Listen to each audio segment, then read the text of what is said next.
पण पवार साहेब सुद्धा आमच्या सोबत आहेत.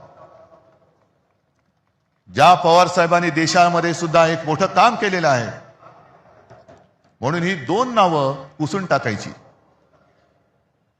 हे एकदा संपले का मराठी माणूस उभाच राहू शकत नाही.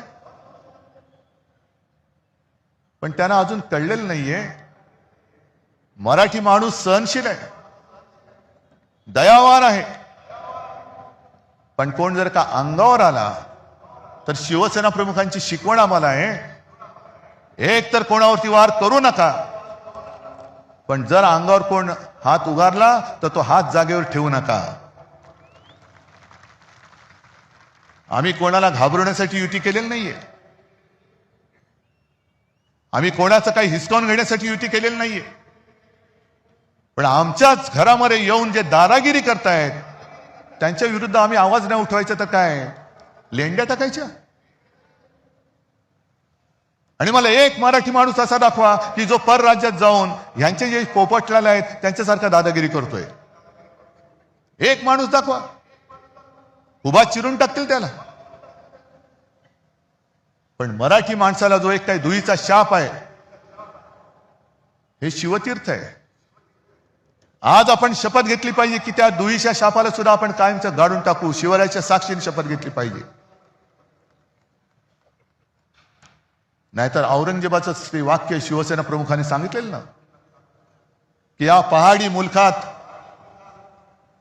पराक्रम मुळामध्ये शिकवावंच लागत नाही.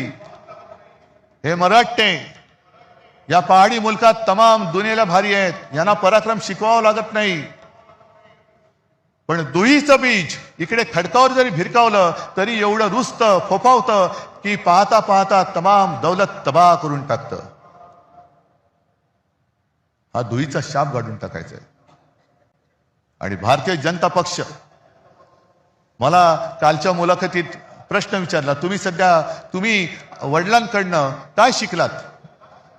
म्हटलं मी वडिलांकडनं त्याने जे त्यांच्या वडिलांनी शिकवलेलं तेच मी शिकलोय. म्हणजे काय? म्हटलं ढोंगावरती लाथ मार. मी ढोंगावरती लाथ मारतोय, भाजपच्या ढोंगावरती लाथ मारतोय. शब्द नीट ऐका, ढोंगावरती. कारण भाजपचं हे ढोंग आहे, भाजपचं हिंदुत्व हे ढोंग आहे, भाजपचं देशप्रेम हे ढोंग आहे. त्या काश्मीरमध्ये पहलगाममध्ये हल्ला झाल्यानंतर अनेक माता भगिनींचा सिंदूर पुसला गेला. त्या सिंदूरची यात्रा. बरं हल्ला कोणी केला? पाकिस्तान.